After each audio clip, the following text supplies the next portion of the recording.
What's up, guys? A little bit of a different idea here. I asked you guys to send in your hot takes, if you will, in response to this post, which everyone was doing 2 weeks ago or so. What's a 2021 Chargers take that has you like this? Now, I haven't seen this episode to my memory. My sister absolutely would know this reference. I don't. I assume here, based on the reactions, it's a stance that you have that you are standing firm behind, but it's very, very unpopular with everybody else. So I won't say that these are necessarily hot takes, but these are kind of like your hot takes. And I want to go through them and address them. Now, I picked most of them out, but I didn't really go through and, memorize an answer for all of these or any of these for that matter. I kind of want to go in and just address these as they come up because I think some are worth addressing. And I'm going to try to either buy or sell your take. And then even if I am definitely selling your take, I want to try to at least, you know, find some reasoning or rationale behind what you're saying. Because again, these aren't supposed to be like, oh, Herbert's gonna have a good season this year. That's not a hot take. That's not a take that's like this. But something like Herbert's gonna have a bad season, maybe that's a little bit more like this. And let's figure out, why you said that. And maybe you can agree with me with the logic that I have. Logic. I have no logic, but maybe you can follow what I'm saying, and maybe that's how you came to the same conclusion. So there's like 20 something of these, and let's jump right in. So the first one is Joshua Kelly had potential, but Lynn was obsessed with running it with Balaj. I'm going to say, I agree to some extent. Joshua Kelly, yeah, he definitely had potential. That's why they picked him in the fourth round. He was going to be a, mid-round draftable running back. Was that a mistake? Probably. In hindsight, that definitely seems like a mistake now. He had potential, but Lynn was obsessed with running it with Balaj. I don't. Okay, so Lynn always said that he wants to go with the hot hand for running backs, and at the time Balaj joined the team and then started, I believe his first game was against the Raiders, and then the Dolphins the next week or something. He looked good. Like there were plays that when they got him to the outside, and or even when they let them catch the football, there was one catch, I believe, against the Raiders that looked pretty Austin Eckler like. And you could tell that the talent was definitely there.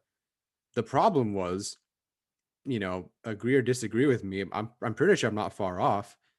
The last, 6, 8, whatever games of the season, Balaj, every time he was on the field, it was a run up the middle. And I'm pretty sure they never even like pitched it to him or gave him like a route or anything else. Like I'm pretty sure it was just, halfback dive, whatever, follow the fullback and dive up the middle. And so, was he obsessed with running it with Balaj? Kind of. I definitely think so. The problem with Kelly is, and I'm sorry, I'm kind of going all over the place here. The problem with Kelly is he also wasn't doing well either. Like, yeah, the potential was there, but Kelly lost his steam before Balaj really started to play for the Chargers, right? Like to me, my first memory of Balaj is against the Raiders, and I'm pretty sure that's the first game he had legit snaps in, or maybe it was the Dolphins or vice versa.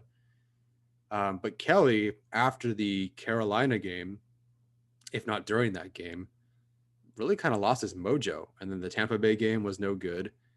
I don't think he did anything against the Saints. And in that same Saints game, Justin Jackson, who came back from injury, looks just fine. A little rusty, sure, but even again with these guys with the same bad offensive lines, everyone has the same bad offensive line in the running back group. But Eckler was able to make the most of it. I think Jackson, to some extent, more so as a receiver, was able to make the most of his situation. And Kelly really never did after that Carolina game. So does he have potential? Yeah, absolutely. I buy that. Was Lynn obsessed with running with Balaj? Yes, he was obsessed with running it in general. Didn't matter who was on the field. I don't know if I could really buy or sell those. Like, yeah, I buy your statement. I just don't know if it's like a hot take.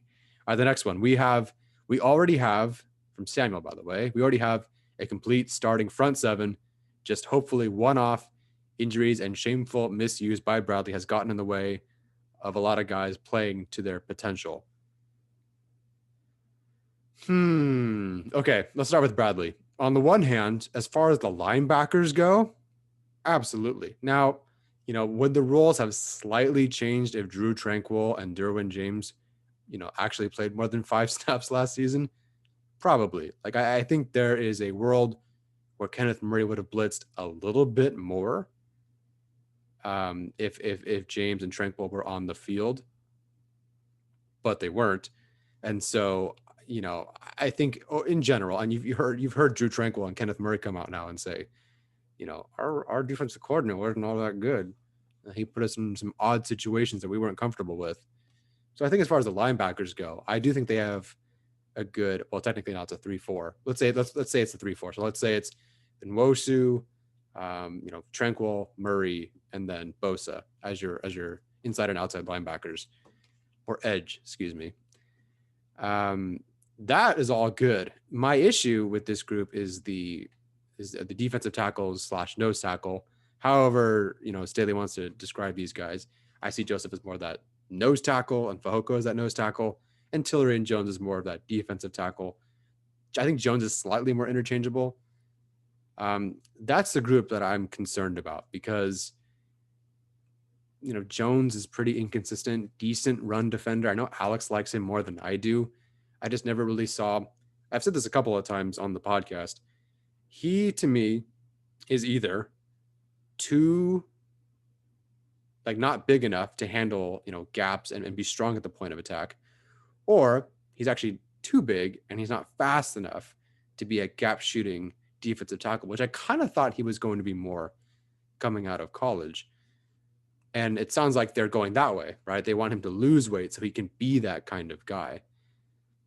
But like overall, like kind of inconsistent. The injuries have always been there for him, and just never really took that step forward as a pass rusher. And then Jerry Tillery is a huge question mark. Now, I'm hoping that with Tillery, part of last season, like Samuel said, was about the misuse and the injuries. Not really Tillery's injury, although the injuries did hamper him to begin his career. I think the injuries to Abosa, to Ingram, to Nwosu kind of made things difficult for Tillery, especially when he switched to the edge and he was, far less productive at that spot. And so, I think there's definitely something there for him. Tillery is Stevens' breakout player, at least on defense, heading into the season. And I buy that. So overall, like this comment, I don't think it's much of a hot take. Like, I don't think it's, the goal was to look like this. And I don't think these first two are really like that. The next one, though, Jerry Tillery won't make a leap because there's a flip side. I think he can make the leap, the defined leap. Aaron Donald leap? No. But continue along his progress and get better. I think he can make this leap. But okay, why wouldn't he make a leap? For one, why wouldn't he make the leap? There was something that happened after the first 4 or 5 games where he became very inefficient. And I'd have to ask Steven about this one because he has watched most of Tillery's games. So I don't know what necessarily happened. I believe Steven kind of said it was a combination of, injuries around him, the position switch, and even just like, hey, this is the first time I've had to play, a full healthy season and so many snaps. And, just the conditioning just wasn't there.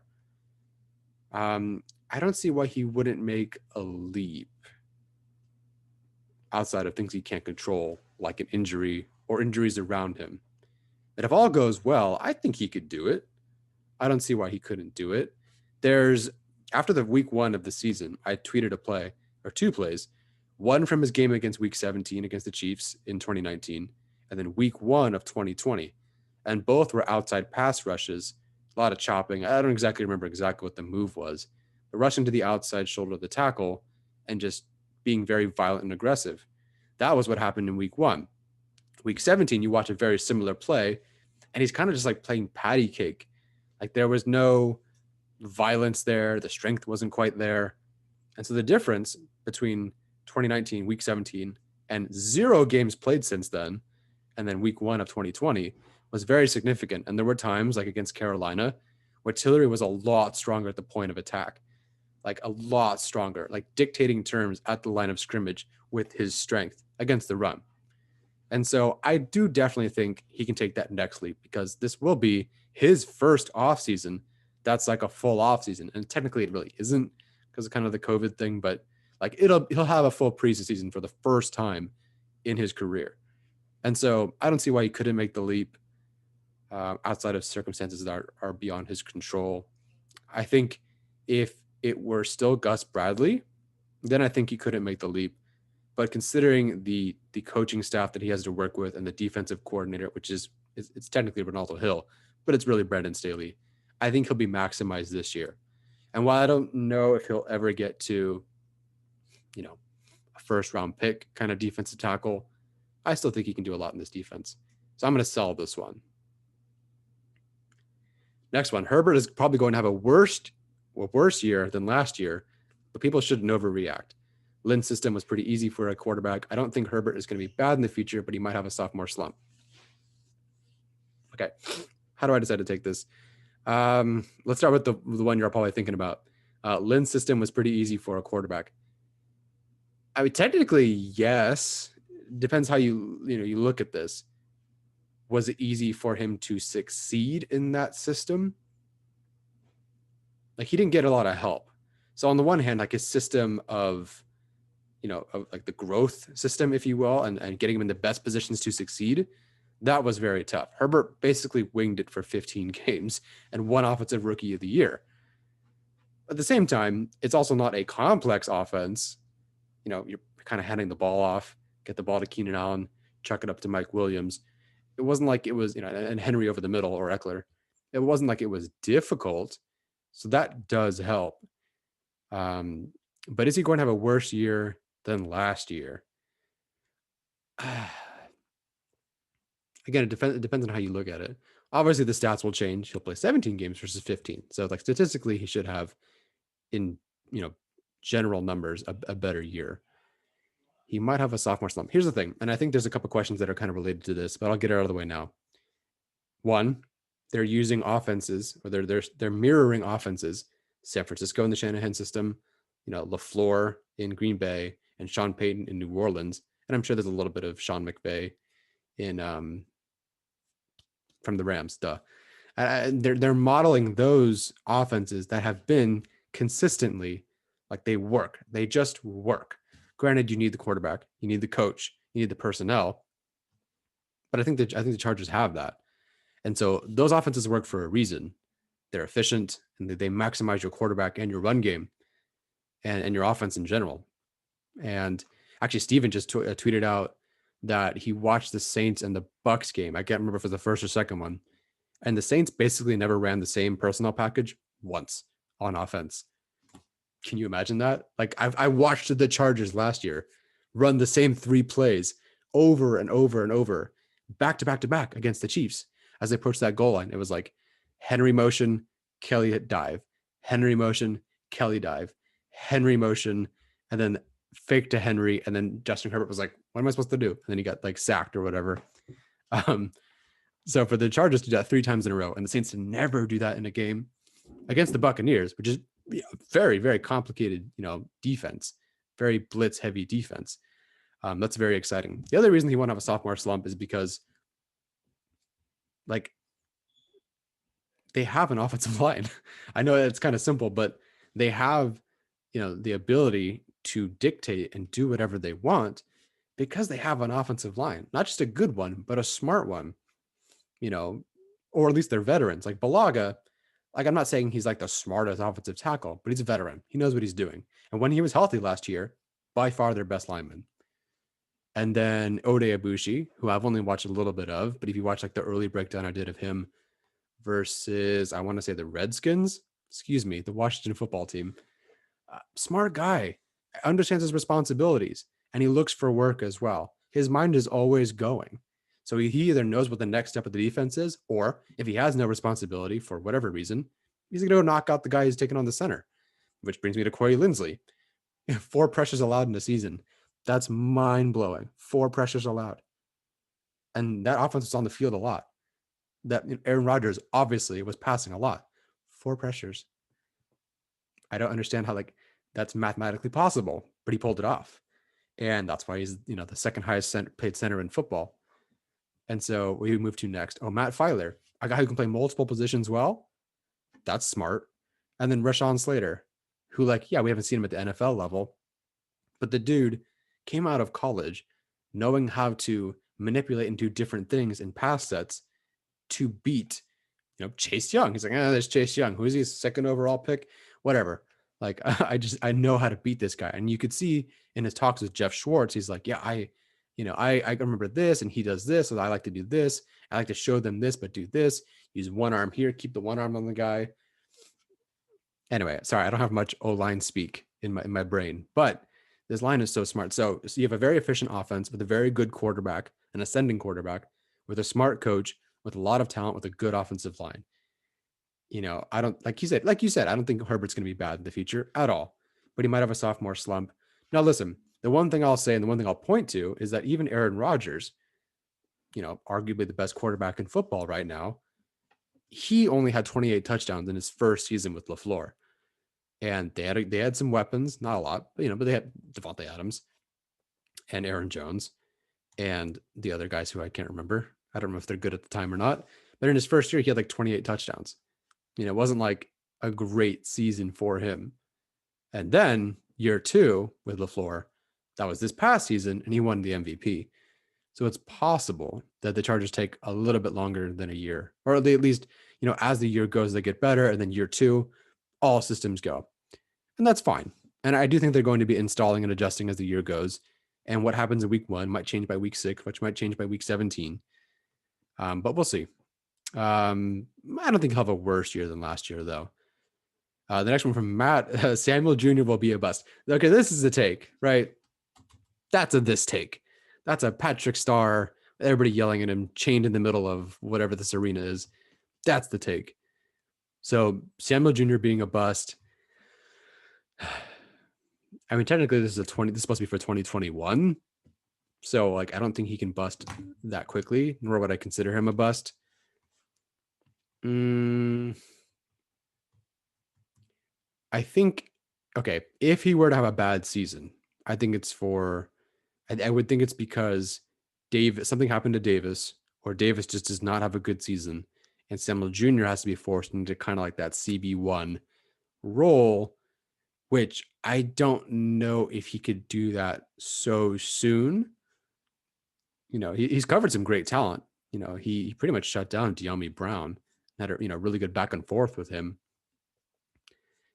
But there are concerns, right? He's not like a crazy athlete. He's obviously not the tallest athlete, and his transition might end up being the Chris Harris role, where he just goes into the slot, and he's a fantastic slot corner with a lot of versatility to go outside and play some safety, which is what they are working on right now. And I do believe he is the heir apparent to Chris Harris, and a great one at that.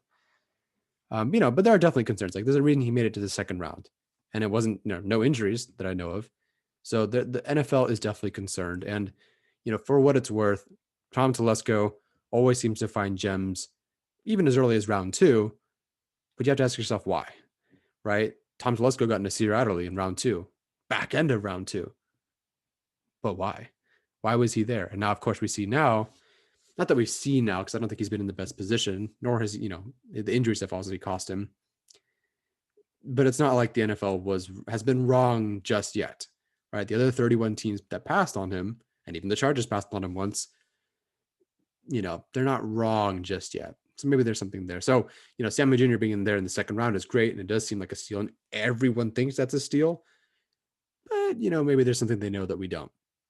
But I don't think he'll be a bust, and you certainly can't determine that after the first season. The next one from Daniel. Given Herbert's talent, the expectations for the offense out the gate exceed what's likely going to happen. New complex system might take longer than people think to gel. Fans will overreact. It depends on the expectations. So I will say that there are some fans who have literally told us and have taken their Patreon subscription off or have unfollowed us because we are not pumping for a 14-3. Yeah, is that right? Yeah, 14-3 season, or 16-1. Like, I think we all agreed 11-6, 10-7 seems pretty realistic. But there are people who are really thinking this team is a Super Bowl team, or that it is our responsibility to hype them up as a Super Bowl contender. I'm not saying they can't make that leap. and I reserve the right to change my predictions of things as the season goes, but also as the preseason shows us what this team's all about. But I think people need to temper their expectations just a little bit. It depends. Like, what are your expectations at this point? Like, to me, if they look efficient and Herbert's not turning the ball over and they're winning games, like, I have more patience for the offense than the defense, kind of, because I think it's going to take some time for this offense to figure it out. I kind of expect this defense to be better early on, especially because they're healthy. Because even with Gus Bradley, you saw week 1 and week 2 last season, they were gangbusters because they were healthy, not really because of their coordinator. Now they have health, hopefully, and they have a great defensive coordinator and head coach, and great, staff members along different position groups. I kind of want the defense to be better. But as far as the offense goes, like, I'm willing to be patient. And I think you should too, because it takes time. Look, like I said, it took Aaron Rodgers a whole year, and the next year, boom, MVP. So, fans will overreact. Okay, here's the thing. Here's why I don't think fans will overreact, even if the expectations are high. It's better than Anthony Lynn's offense and Shane Steichen's offense. Like, even like Lynn with Ken Wisenhunt, that was like, okay. Of course, it was Phillip Rivers, and he can, he's kind of good at the football thing, but I think even just seeing things that are different, like, I think fans will know if Staley goes for it on a couple more fourth downs and their points per game is a little bit better and everyone's catching footballs, right? And the offensive line has good, pressure rates, PFF grades, whatever. I think people will be like, okay, maybe it's not elite offense yet, but I see where you're going. So I don't think fans will overreact just yet, because the contrast to Anthony Lynn and Shane Steichen's offense will be so significant, I think. Now, if they come out and they are a, run heavy, which, like, hey, if they're going to be run heavy offense, at least do it with the Shanahan scheme, right? But if they come out and they're very run heavy, take the ball out of Herbert's hands, and they don't go for it on fourth down, fans will riot. And that does fall on Staley and Lombardi. I don't think it'll happen. That's how I could see they overreact, but I don't think they will. Next one from, I'm not going to say that. I don't know how to say that. They won't make a good run in the playoffs this year. Hopefully I'm wrong, though. That's not a this comment. They won't make a good run in the playoffs. What's your version of a good run? Like, to me, considering their expectations and where they're potentially going to go, I think the Chargers going to like a wild card and winning is a good run in the playoffs for this team. Now, a good run in the playoffs for like NFL teams in general, like AFC Championship, NFC Championship game, I think that's a good run, win or lose. And okay, personally, here's what I think. I think it'll be hard for the Chargers to get to the postseason, but once they're in the postseason, I don't see why they would lose to any of the. Well, okay, sorry, I don't see why they couldn't win any of these games against the AFC teams. Like, could they beat the Chiefs? Totally. Could they beat the Titans? Sure. Could they beat the Patriots? Well, I don't know. It's Belichick. Could they beat the Steelers, the Ravens, the Browns? Like, I think that these teams are better. Some of them, not the Steelers, but I think some of these teams are better. But I also could see why the Chargers would beat them. So to me, it's harder for them to get to the postseason than to win games in the postseason, which kind of is odd. But I think other teams are going to have better records, and it's going to be hard for them to get in, even if they are second in the division behind the Chiefs. They won't make a good run in the playoffs. If I consider AFC Championship a good run in the playoffs, then I don't think they'll make a good run in the playoffs. But I think they could. But I don't think they will. Next one. Away fans gonna take over SoFi, sadly. Hope I'm wrong. There's optimism, certainly among Chargers fans, and I think there are going to be more Chargers fans than there were at StubHub. This is where I might lose some of you guys, depending on who's listening. Some people would agree, some people won't. So I've had season tickets at each of the stadiums, at Qualcomm, at StubHub, /Dignity Health Sports, whatever the hell, and now at SoFi. Obviously, I've never been to a game at SoFi, so I don't know what the environment's going to be like. It's not okay. Away fans have been a problem for a while. Let's just get that out of the way. And again, I'm not saying this because I'm like someone who's like, me, the team in Spanish or whatever. I'm not like that. I'm a guy who pays thousands of dollars to go see the Chargers play 8 games, or I guess 10 games a year. I'm there with you guys. I want there to be fans, but I'm also a guy who was there. Whereas some people you hear in the media, they're just kind of like, they don't go to these games. They're not a fan like me or you who pay a lot of money to go to these games. Away fans have always been a problem. They've been a problem as far as I can remember. I've had season tickets since 2013, which again isn't that long. And I certainly didn't see the Chargers with season tickets in their heyday. But for as long as I can remember, since 2013, away fans have been a problem. Definitely true for the Steelers games. Definitely true for the Raiders games. I was actually surprised how many Seahawks fans were at that game where the Chargers won that whiteout game. If you were there, leave a comment because that game was amazing. One of my favorite games of all time. But I don't see why this year's going to be all that different. Even with the optimism, even with the Chargers fans like, oh, we're going to hold on to our tickets. I don't know. Even me, who I would love to attend every game, I sell a couple, or I give a ticket away to my sister and her boyfriend or whatever. I just can't make every game. It's not super realistic. I got life, work. I work on weekends, so I can't make everything. But I think it's going to be tough.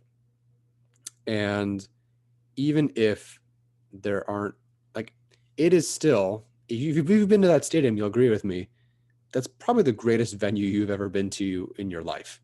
And as LA fans, we've been to, well, obviously Qualcomm, Staples Center, the Forum, and things like that, Hollywood Bowl. Nothing is like SoFi Stadium. It's basically a modern wonder of the world to me. It is that state of the art. It is that magnificent. And so people will want to go to these games just to say they've been there because it's the greatest ticket. And if the Chargers are good, let's say they win a Super Bowl, that is like the hottest ticket. An NFL game, a championship team. People want to go to see that. And I think people are just going to buy it up just to see that and have that experience. And they might not be Chargers fans. So I don't know. I would definitely worry about the Steelers game. I worry about the Raiders game. I worry about probably the Chiefs game. The Chiefs fans suck. They were fine throughout the Alex Smith era, if you will. As soon as they got Mahomes and they became a half decent team, every one of these fans, all the bandwagon fans are the worst. They come out of the woodworks and, yeah, Mahomes, and that's fine if you cheer for him. But then they're the ones who get into fights. They're the ones who drink too much. They're the ones who are all brash and courageous because my team's so good. I hate those fans. I hate the new fans who are fans because the team is good and now they're loud, right? Whereas, you and I might have been there at these games. I paid season tickets through 5 and 11, 4 and 12 seasons. And that was not in theory, but it's kind of a waste of money, but it wasn't. I hate those fans. So, if the Chargers win this year, great. I don't think the fan situation is going to change for a long time. And there just not a lot of Chargers fans. There just really aren't. And there are significantly more Raiders fans and significantly more traveling, paying Steelers fans. So, yeah, I think the away fans are going to take away SoFi. So I believe you. I buy this. It sucks. Next one from Bolt Country. We don't spend money. I think you're joking at the people who say that. So I agree with you. I hate the people that say the Chargers are this and they're too cheap. Last year, pretty much annihilated the idea that they're too cheap when they went out and signed, Brian Bulaga, Chris Harris, Linval Joseph, which is they're not huge moves. But then they said, okay, Keenan Allen, here's a fat contract. Joey Bosa, you're now the highest paid defensive player in the league. I think he was the highest defensive player or the biggest contract for a defensive player ever, if I'm not mistaken, which I'm sure has already been, he's already been upseated by somebody else. But yeah, no, the notion that the Chargers don't spend money is ridiculous. They just don't go out and, sign huge players to huge contracts. They just keep their own. They spend money on their own guys. Just the national media doesn't give a crap when they give, I don't know, Keenan Allen a huge extension because it's not like they've acquired anyone. They just kept anyone. Next one from Alex. Day 3 of the Charger draft was C tier. I think that's a load of horse shit. Honestly, sorry, Alex. I don't believe you here. I understand the concerns. So I guess we'll go player by player. Chris Rumph. I am obviously skeptical of his ability to hold up consistently down to down as a run defender. And that's okay. That's not what he's going to be brought in here to do. If he wants to start one day, yeah, he's going to have to be better. But that's not what he was here to do. And I think that he is brought in to free up Joey Bosa in the defense. What you'll see all the time is I'll see if I can do this with my hand. So you'll have, the center, the guard, the tackle, right? And then you'll have, with the Rams, Donald, Floyd, and then like number 41, one of their inside linebackers would kind of shift out and blitz here so that the center, guard, and tackle were on Donald, Floyd, and the linebacker. And so that's one-on-one. That's how you get your one-on-ones. And that's how they would do it. And they kind of twist and move a little bit here and there. But generally, it was literally one-on-one. And so I think that if Kenneth Murray, now Staley can do whatever the hell he wants with this team. It could be Derwin James blitzing. It could be Kenneth Murray moving outside and blitzing, whatever. But let's say you keep Tranquill as your inside linebacker and you want to have Joey Bosa put his hand in the dirt like Floyd would do on those situations, right? So he wouldn't be next to Donald, hand in the dirt, ready to attack the offense. And if you need your stand-up guy, why not Chris Rumph? If you watch him, speed, motor, general athleticism, some short area quickness, really does well for him. And if you have Chris Rumph out there, and for some reason, you can't blitz with Chris Rumph because the running back is going out to the flat, Rumph is excellent at taking out that guy running on the flat as well. So I think that Chris Rumph, while, if Bosa and Nwosu go down and he has to be at a full-time edge, A, that's not fair to him because it's a 4th-round pick from Duke. And B, I just don't think he's going to be all that good at it. But that's not his role. Like I said, I don't think that's going to be his role. I think he's the key to helping unlock Joey Bosa's potential. And for that reason, I think he'll be a better pro than a college player. Round 5, didn't watch any Jameis film at all. Didn't know who he was. But Steven did, and he likes him. But you know who really likes him? Brandon Thorn. Brandon Thorn is very much your OL guru, along with Duke Manyweather, right? Both those guys are pretty widely considered like your 2 top-notch O-line experts. And I believe Thorn had Jameis graded in the 2nd or 3rd round, like late 2nd, early 3rd round. And they got him in the 5th. And if you look, even just looking at, his general profile, he's a guy who made 40 starts in, his career at, oh boy, not Wisconsin. Maybe it was Wisconsin. Let me know in the comments what it was. But very consistent, healthy player, interchangeable, healthy, consistent player. Can you say that about a Chargers offensive lineman in the last few years? Not really. This new line, yes. So I think Jameis was a great pick. The next you have Nick Niemann, who I've broken down a little bit, more so in the realm of, how he'll project as a special team contributor. But he looks great. There's so much to like about Nick Niemann. Low missed tackle rate, good in coverage, high athletic testing. Those things to me are going to get him on the field. And I would not be shocked if he's a gem that we're talking about because he does so many things well enough and he has the physical tools.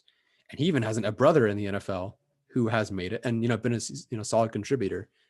So even if Nick Niemann is just viewed as a special teams guy, which I don't think he should be, long term, I think he'll find a role on defense, like Nick Vigil. Traded Nick for Nick. The next guy is Larry Roundtree. That's the one that I think is the head scratcher, if you will. But then it was kind of brought to my attention, or at least, Steven kind of gave me this mindset that Roundtree is very decisive, I guess, in the way that he runs. No nonsense, right? I need those yards. I need to get there, and I'm going to go full head of steam there and try to pick up some yards after contact, which Kelly was out of college as well. But then Kelly kind of lost that decisiveness.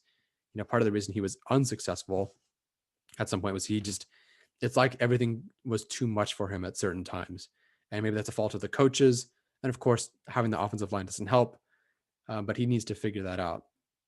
So Roundtree also will contribute on, 3rd down as a pass protector. He can contribute as your punt protector, which Kelly cannot do and has shown that he's a liability there. So while I don't like a running back in the 6th round, he does improve probably the decisiveness of your offense that they want to run. He ran a ton of zone in college, where the Chargers are going to do, and he can contribute on 3rd down as a pass protector and on 4th down as a punt protector. So that's a lot of roles for a 6th round pick to have. And again, well, you probably could have found a guy like that or even a better running back. He's at least well-rounded where I am okay with this, but not my favorite pick. And then Mark Webb is a guy who, of the little bit I've watched of him, it's amazing how well he can stick in the hip pocket of a receiver, despite having like very, very poor athletic testing, which tells me that it's all either film study or coverage awareness, which is great. That means this guy is a very cerebral player, and that's why he was so good. 7th round pick, sure. But he can play so many different positions. And I think for a 7th round pick to be, mentally there and process all that much, be able to move all over the field and do it pretty much consistently, despite having low athletic testing, that bodes pretty well, I think. And that's why a lot of people like Gavino with Chargers Wire are excited about him. So, do any of these picks really knock my socks off? Not really. Like Hymas and Neiman, I think value and what they're going to do early on, I think are fantastic. Like I said, I believe in Chris Rumph, the NFL player, with Brandon Staley, and I can see roles for everybody else. So to me, being C tier is a little much there, Alex. So here's what it is. Next one. Ekeler would go. I'm sorry if this video is very long. Like I said, I didn't prepare anything for this. I'm literally just going off the top of my head right now. Ekeler will go for 1,000 this year. Oh God, there's a lot of things here. Okay, so what he says, the hottest take is that Josh Palmer becomes wide receiver 2 after Mike Williams gets hurt and gets 1,200 yards on the season, winning offensive rookie of the year. I don't see how one of the quarterbacks doesn't end up winning this. And I know it's not necessarily a quarterback award, but Trevor Lawrence is pretty high profile, more so than any quarterback from last class or the last few years, really. And so I don't see how it doesn't go to Trevor Lawrence, or who's another offensive? Najee Harris, potentially. I mean, could take it because he's going to get that many touches. Josh Palmer, like he would have to, if Mike Williams gets hurt, let's say it's 4 weeks into the season or 4 games into the season, is Palmer going to get there, and be that good in 13 games? I don't know. As far as wide receiver 2 goes, that should go to Tyron Johnson. And I don't see why it wouldn't. Like, yeah, this coaching staff has more investment in Josh Palmer than Tyron Johnson. But Johnson is pretty much ready to contribute and has shown he can contribute right now. And by all accounts, he's been apparently raved about in training camp. So to me, even if Mike Williams goes down, I think the natural replacement would be to use Tyron Johnson, who I think lacks that, other than the amazing Hail Mary catch, if you will, in Buffalo. He's not really like a jump ball guy, but he can do so much more with his speed and then the intermediate routes and what he was able to do. He has this knack. Like if you watch his catches, even intermediate, like if he has to get 10 yards, he'll catch it at 9 and then turn and just perfectly get the ball out and just like very naturally just stick the ball out, get that first down, that little extra yard. Or as soon as he catches it, he turns, gets the extra 2 yards that you need. It's very subtle, but he has this great knack for knowing exactly where he needs to be and what he needs to do. So I don't know if Palmer gets wide receiver 2 if Mike Williams gets hurt. I think it should be Tyron Johnson. It doesn't take away from Palmer at all, but maybe Palmer can be the inside guy if it's not Jalen Guyton. I don't know. We'll see what the Chargers want to do. Next one. I prefer Ekeler in the RB2 wide receiver 3 role. I prefer him. I'll slightly adjust how I feel about him. I prefer him in the RB1 A or B and the wide receiver 3 role, especially as a wide receiver. Wide receiver 3, Ekeler is the second best receiver, the third best target on the team as a receiver, wide receiver 3. Obviously, it's Keenan Allen. Then I guess you could say Mike Williams. But then, like, Austin Ekeler is a fantastic wide receiver.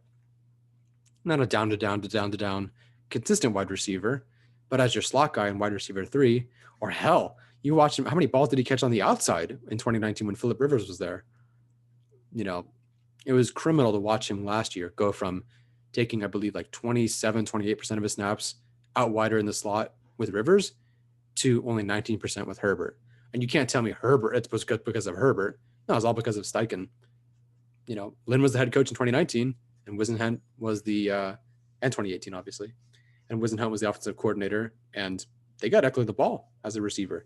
Think of the game against the Titans. Think of the game against the Jaguars. Plenty of different options for him, and they didn't really do that last season.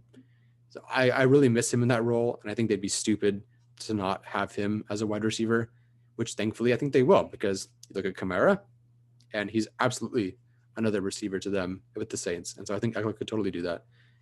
So I don't know if I prefer him in the RB2 role, but I prefer him with another guy. If that's kind of what you mean, then I totally get it.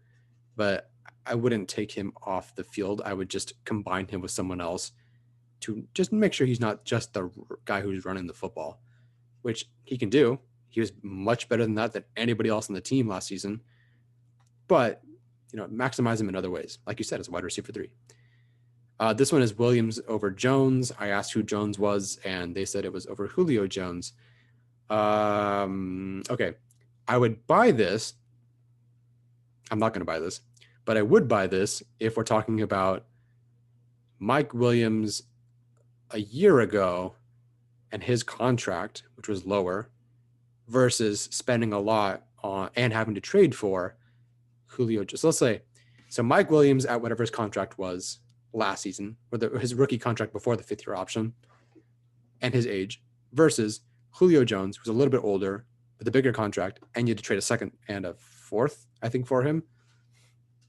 I could kind of make that debate. I could see that because Williams is younger. In theory, he was coming off a better season, and cheaper. You don't have to trade for Williams. But now this year, with both guys pretty much having the same injury concerns, despite their age being very different, and having basically identical contracts, I'm taking Julio Jones 99 out of 99 times, or I guess 100 out of 100 times, a million out of a million times. I'm taking Julio Jones. And I could see why you'd like Mike Williams maybe long-term, but even then, I don't know if Williams is going to have much of a career after the Chargers, or if he even stays with the Chargers, and I don't think he will. Whereas Julio Jones, maybe it's a shorter career, but it's going to be much brighter, I'd think. But we'll see. The Chargers coaching staff has talked up Mike Williams a lot, and so, we'll see. But at this point, with the contracts being so similar, I would take Julio Jones. Proven talent versus unproven with the same contract.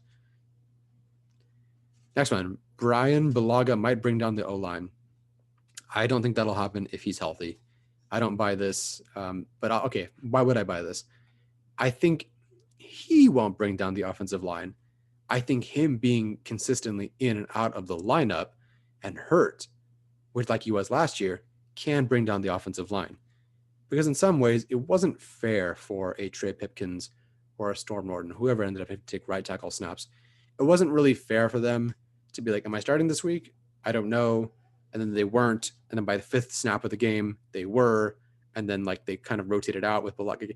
That's very difficult, right? Even for players that we expect more from, like Trey Pipkins, who's a 3rd-round pick. Well, we should expect more as a 3rd-round pick. It's very tough to just walk into a game and okay, I was told this and I was prepared for this, but now I'm this, and then I'm out, and then I'm in. It's very difficult, especially for offensive linemen. We even saw we just talked about this in our most recent episode, which comes out tomorrow. Brandon Faison was unfairly, if you will, thrust into action week 1 in 2019 against the Colts. Didn't look good. Week 2, slightly better. Week 3, only allowed 10 yards. Right? So it takes some time for these guys to get better. And for the rest of the season, Faison only started 2 other games the rest of the season, but he only allowed 57 yards and no touchdowns in the 3 games that he started following those first 2 that were rough. And so I think that, if Bulaga is in and out, that's going to be difficult for the offensive line, because Ode Ibushi is going to be I don't know who's starting next to me. And now it's a new guy. It's a different guy. He's back in. I think that could be the case. But overall, I think people forget that, yeah, he was injured, but Brian Bulaga was a really good tackle when he was healthy. And I still think he can be. When he's healthy, no question. It's just, when is he healthy? The next one from Daryl. We need Melvin Ingram and Richard Sherman on the team. Sherman, not so much. Here's why I would say that I want Ingram and Sherman on the team. Both these position groups, not super comfortable with. If, Nwosu goes down, don't have a lot of confidence in Fackrell or Rumph. If Michael Davis goes down, don't really have a lot of confidence in Brandon Faison to be like that instant starter or for the rest of the season. Like, I don't know. Whereas these guys, while we're not getting elite production out of them or elite play out of them, we kind of know what they are, and they're not bad players by any sense. I think Ingram, wherever he signs, he's going to have a much better season than he did with last season with the Chargers. And if we're talking about any player, on this defense being better and being used in the correct way, and they're all going to, if we assume that this defense and these defensive players are going to get better because of Brandon Staley and the positions that they're being put in, then why not Ingram? Why couldn't Ingram also have a better season than at least last year? So I really want these two guys. As the starters go right now, no need to have them. But I think it would be nice to have them when the inevitable injuries hit, because there's literally no one on this defense that you can really call like, yeah, I feel confident that they're going to play 17 games and stay healthy. Go down the list. Davis, can he play 16 games, 17 games? Sure. Has he been shown to be a number one? No.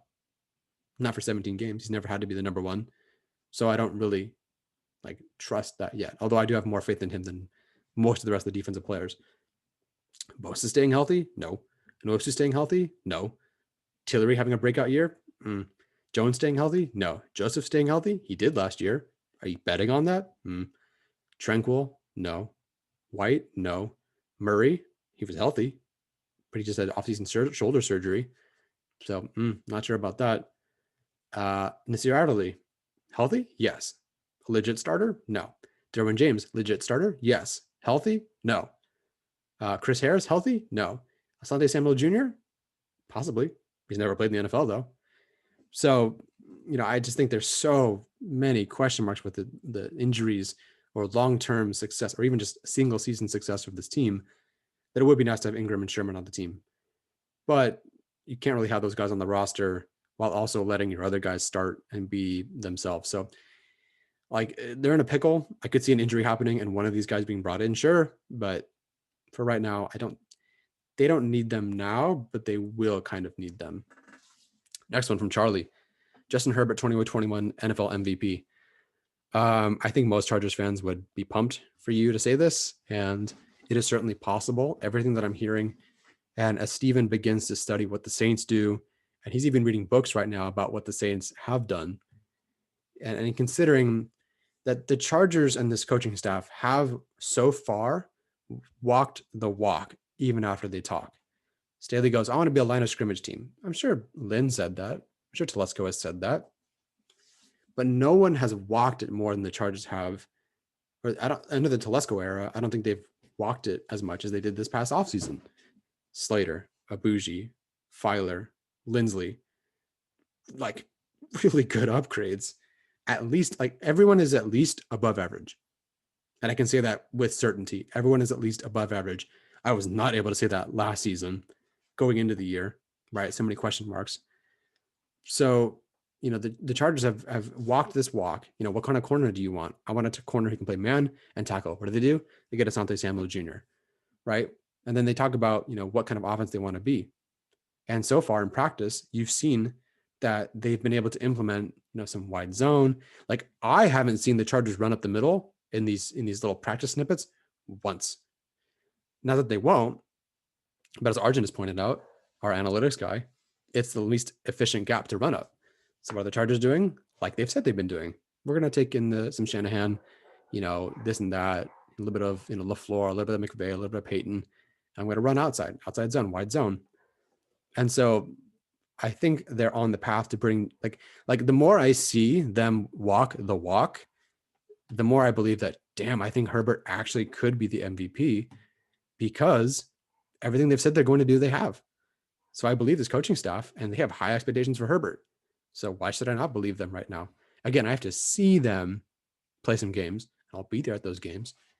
but like it's really trending up for Herbert, where I was a little bit hesitant before. From Victory Briskets, he says O'Day will be replaced by James by week 4. If you mean in terms of like talent, I don't know. Like them giving up on O'Day Abuji by week 4 would be odd, just because of O'Day's veteran presence and the fact that I think he's good. Like he's actually a good guard. It's not like, Sam Tevi or something. If you're saying that James would replace Trey Pipkins at right tackle, obviously Balaga's starting, but like, yeah, I could see James replacing Pipkins, sure, but I don't think they'd replace O'Day. He's very highly talked about by everyone, and he clearly is going to be a starter unless injuries happen. If injuries happen, sure, but I don't think he'll be replaced by James because of play, and not that early, and not by a rookie. All right, this one from House Chargarian. Shouldn't it be Chargarian? I don't have any spicy takes at the moment, but I'll be calling Trey McKitty Meow Mix until the cease and desist letter drops. Very funny. Meow Mix. I don't really know if he'd appreciate that nickname. I'm sure he gets a lot of comments about his last name. But yes, let me know when that cease and desist letter hits you there. From DeChris Smitty, all the improvements on the O-line and the return of D. James are overshadowing the team's failure to acquire another quality edge rusher and another safety. Without those positions being addressed before the season starts, this is a 9-win team max. I don't disagree. Well, I think they could win more than 9 games. Like, I don't think 9 games is the max at all. I think like 12 would be the max. But I do think that we are, not we, I think Steven and I have beaten this into the dirt, talking about the lack of safety depth. There are some significant issues with this team. Now, Staley last season, you look at the players that they had, they only had to play like 4 corners the whole year. Like only like 4 corners took snaps last season, basically. And then didn't have to play many safeties either because everyone was healthy. Whereas this team, like I just said earlier, they're an injury or two away from being like really, really significantly limited on what they can do and the talent that they have. The drop off from Bosa to Fackrell and Nwosu to Rumph is significant to say the least. And the drop off from Derwin James to Alohi Gilman is a lot. So yeah, I really think that this team has failed to address their depth. And I'm sure people will bitch and complain that, they shouldn't have taken Nick Niemann. They didn't need another linebacker or a special teams guy. They did. My issue is that they took, they probably should have signed another safety. Like, I understand why they took Trey McKitty. If you listen to what Steven and I talked about, about the Chargers, about the Saints wanting a 3 tight end sets and being multiple at their tight end spots, McKitty actually makes more sense. So I don't fault them for that. I just fault them for never then signing a safety in free agency because, Alohi Gilman ain't going to cut it. And if he does, I would be shocked. Michael Davis is garbage tier. Don't know what games you were watching. There were moments, sure, where Michael Davis had some rough moments, absolutely. But he also shut down Stephon Diggs, and he also did a pretty good number on Darren Waller. So garbage tier is kind of odd. I'm not really sure where you're going with that. The next one from The Electric Fence. Mike Williams is one of the worst route runners in the league. Okay, first of all, none of us have watched every player in the league. But Mike Williams is not exactly the best route runner, in my opinion. Now, okay, so here, let me just share this with you.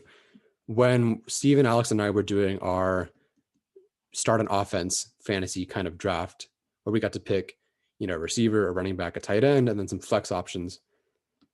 When I was putting together a list of the wide receivers, I ranked them based on 5 qualities or attributes, stats. So it was like yards per route run, drop percentage, and 3 other categories that I don't recall. And I ranked them based on where they ranked in each of those categories. So if Davante Adams was the best in that category, he had a 1. And I averaged their ranking across those 5 categories. And so the lowest number would be the best ranking. So Davante Adams was 1. Of the 30 receivers that I wrote down and took notes on, or excuse me, did those stats for, of the 30, do you know where Mike Williams ranked? 30th. He was dead last. Now, I picked receivers that were, of those 30 receivers, that were pretty good. Like he was behind Jerry Jeudy. It's not like he was behind, KJ Hill or something. No offense, KJ Hill. But he was still 30 out of 30. And it could have been worse if I had added more players. As far as the route running goes, I think he's better than he's perceived to be, but I don't think he's a lot better than he's perceived to be. Like I think he can do more. And it's not like the way he runs routes, it's the way he sets up his body to be open on those intermediate routes, the curls, the hitch, the post, whatever, the shallow cross that he runs and takes to the house sometimes. Like I think he's better than people give him credit for, but he's not Keenan Allen. He's not Devontae Adams. He's not Josh Palmer. He's not KJ Hill. That's in terms of route running. And so I don't know if he's the worst route runner in the league because I don't watch all these players, but given kind of what I see and obviously the stats, he's not like the best receiver overall. So like I can't disagree with this because I don't know enough about them, but he's certainly like on his team, not one of the better route runners. So it's unfortunate, but he does other things very well. Maybe that's why he'll succeed this year. We'll see. All right, well, that is it from me. Thank you for hanging in there. This video probably went way longer than I thought it was going to be and way longer than you thought. If you're still here, thank you for being here. And as always, please be sure to, hey, listen, like or dislike, we get the engagement anyway, but at least leave me a comment. If you were one of these people whose names I read and his take that I talked about, let me know in the comments. Do you agree with kind of how I got to following what you were talking about? Do you completely disagree? Am I way off? Are any of these hot takes ones that you agree with or disagree with significantly? I don't know. Let me know. But please just be nice in the comments.